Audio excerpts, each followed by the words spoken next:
I am at the final stages of joining an evil satanic cult. You give away your soul so it can be used somewhere. They give you money in return.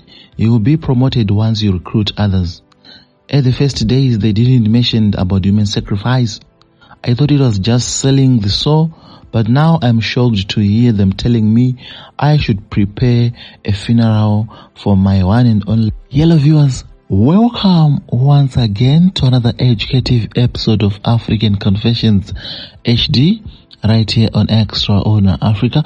My name is Solution Uncle. If you're still new in this show, we publish lifetime confessions. Usually we publish anonymously for their own safety reasons. Listeners, if you have a problem, don't go to the forest and commit suicide. Feel free to share your story with us.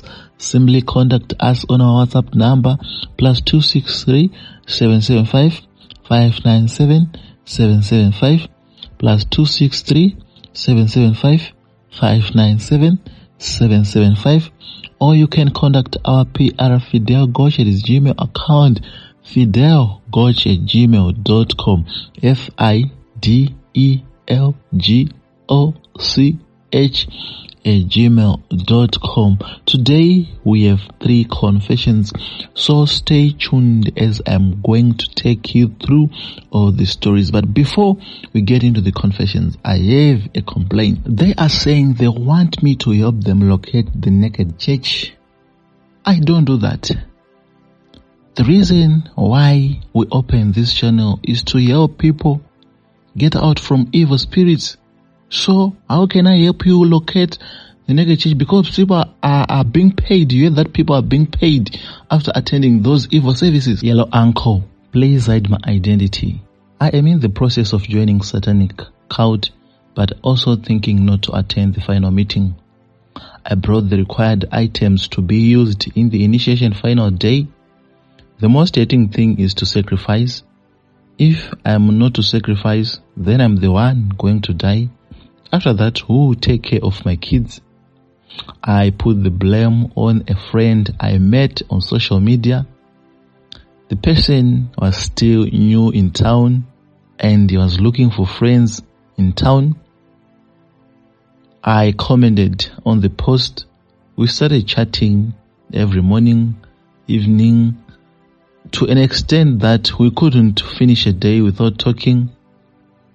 At the end, she started sending me money because I have told her my problems.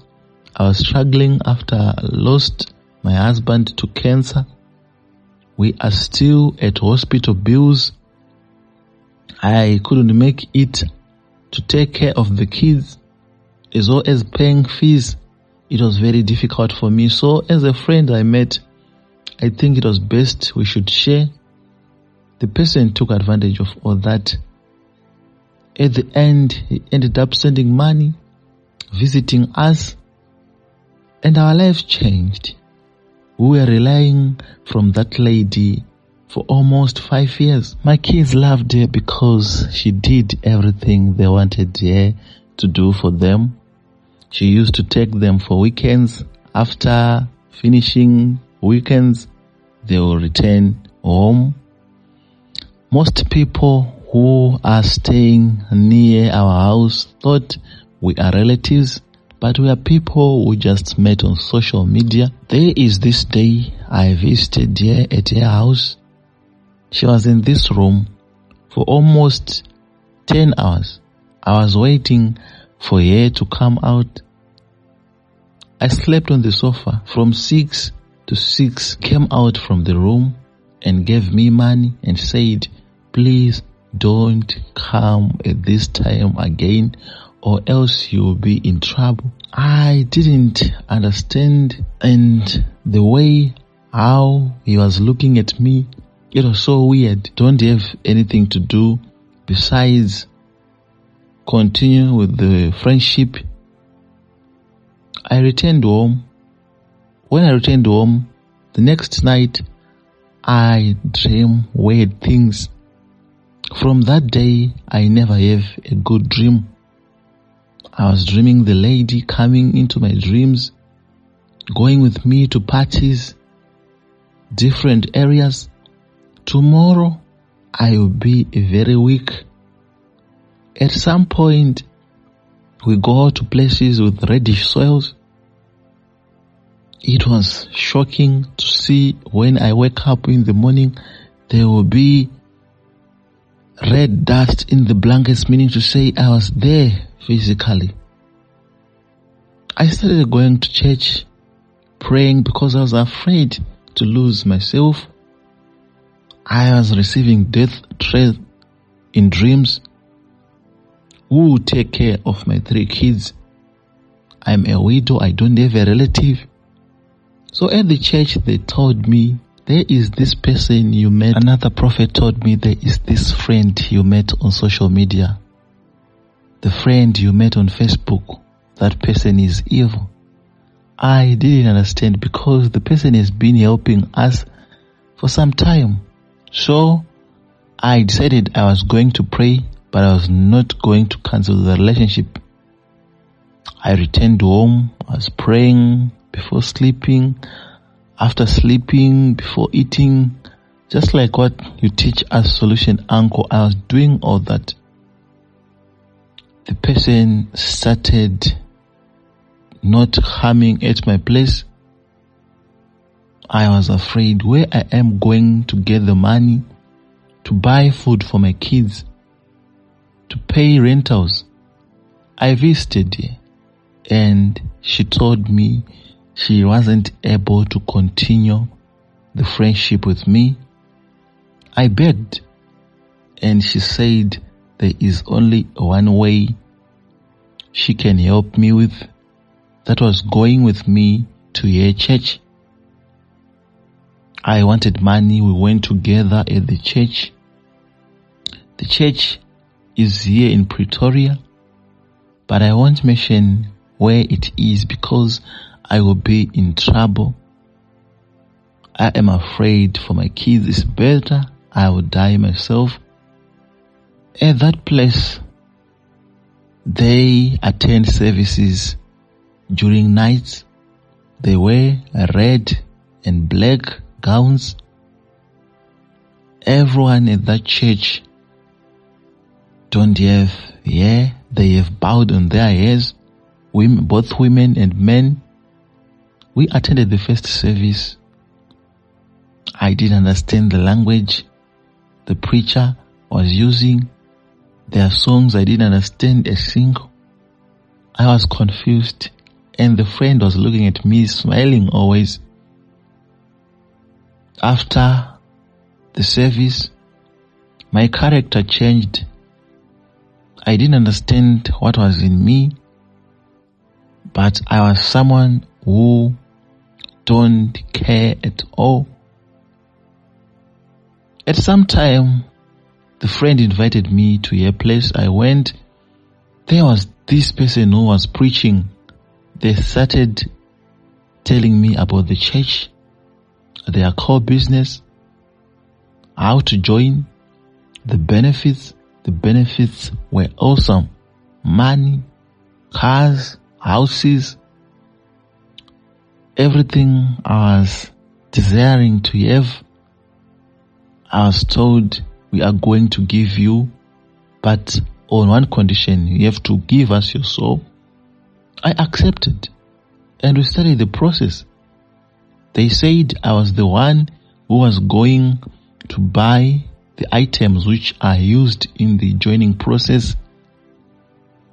The person is supposed to buy for yourself or for himself because they want him or her to be serious in the church. I started doing pieceworks until I was able to buy the gown, which is in black and red, mercury, and a bowel. Now I am with things. I am waiting for the date to go. But the person also came to my friend. I was called. I went there. The person said, we are going to let you know that after that final day, prepare for the funeral of your son, because there is also human sacrifice. We didn't want to tell you because we're not sure you will be able to remain with us. It's now unreversible. So the days are coming to the day of the final process. I am afraid to lose my one and only son. If I reject, I will be killed. Who will take care of the other children, the other two children? I am in this trouble. I come to you this time. Solution Angle and listeners, please help me out. What should I do? Yellow Solution Uncle, please hide my identity when you publish. The problem is my father. My father started sleeping with me after mom's death. After mom started suffering from cancer for some time, she later passed on. After her death, my little sister was still very young and she needed someone close to her, so she was taken to our grandparents' place. She went and started staying with grandma. I went to stay with stepmother and my father because it didn't take time for my father to marry another wife. We started staying together, but the lady always ill-treated me. Sometimes I could sleep outside the house, sleeping without eating, doing harsh jobs at a very small age. This was troubling, but at the end, they started having businesses. The lady was owning a tuck shop. My dad was supporting the lady from the money she worked in her pension. The problem was my father. Later, after they opened the business, it's like they were using juju to attract customers. My father started coming to my room, demanding to have sex with me. We slept together several times. It became a norm. By the time she wanted to do that, that stepmother will be out. Maybe she will be out of the country buying stuff to put in their tuck shop. And this has been the norm. Now I'm married. My father is still coming to my house saying he wants to sleep with me or else he will make the marriage fail. This is my problem. What should I do? I went to this other traditional healer. He said, you give me the charm, but my father will die after I use that charm. Do you encourage me to use the charm? Or should I simply commit suicide because the husband is ill-treating me and I suspect it's my father doing all that evil stuff to make us not feeling well for each other? That's my problem. That's what is hurting me. Please hide my identity when you publish. Yellow Solution Uncle, please hide my identity. I am a lady in mid-30s living with albinism. I never dated anyone. I am facing all sorts of ill treatment in the area and at home. After my parents died, we moved to stay with my uncle. That worsened my life. Uncle and his wife ill-treated me. They don't treat me like my other siblings. They don't allow me to touch any of the plates, to cook or do anything. Now I am at the age of 30s. I am still waiting for someone to date, but I never dated anyone. This is the problem I am facing. Sometimes I am suicidal. I have just thought to share with you my problem. This is what is troubling me. Thank you so much, listeners. Thank you so much to the people who confessed. Sometimes in life we learn from other people's mistakes. So I'd like to take this time to thank you for sharing your stories with us. And Listeners, our daily verse for today is from Corinthians chapter 16, verse 13 to 14. Be on your guard, stand firm in the faith, be courageous, be strong. To the sister who is living with albinism, don't worry, God will provide for you. Just be courageous. Stand firm in faith, as it is written in Corinthians, 1 Corinthians chapter 16, verse 13 to 14. Ladies and gentlemen, there's this thing I would like to encourage you. Let's pray when we wake up. Let's pray in the morning, before eating, before moving to the next stage of our life, before traveling, before meeting new people. We need to pray because the devil is at work. He is at work all the time. So we need to be very careful in this life, or else we'll be destroyed. He is just waiting for us to relax, then attack us. Let's not relax. The devil is at work. And there is this person who sent me our PR on his email. Said, "Good morning, Fidel. My name is Tyler. I also listen to Confessions Hub. Can you please help me? I need information concerning that lady who spoke about the naked church. A child was sick and a friend referred her to that church. I heard the church is somewhere in Johannesburg. If they can give me the address of it, please." I don't encourage you, Tyler, to go to that church. Why can't you seek for a good, God-fearing church? I won't give you. That's why I will open this platform to your people who are living in this with spiritual husbands, spiritual wives, spiritual attacks. So why can't you just seek for a good church? Listeners, that was our video for today. Until we meet again, bye for now.